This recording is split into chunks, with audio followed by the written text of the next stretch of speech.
తేడా వదిలిపోయేది.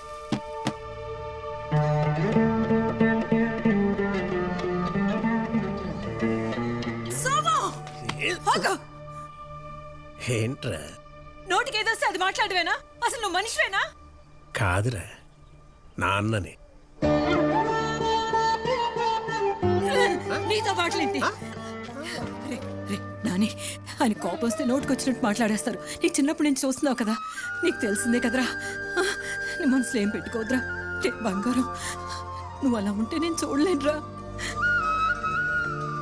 బాగా చేశాను అమ్మా. ఇలాంటి సీన్ రేపు సినిమాలు వస్తే ఎలా బాధపడాలో ప్రాక్టీస్ చేస్తున్నా. నిజంగా? శ్యామ్, ఓకేనా?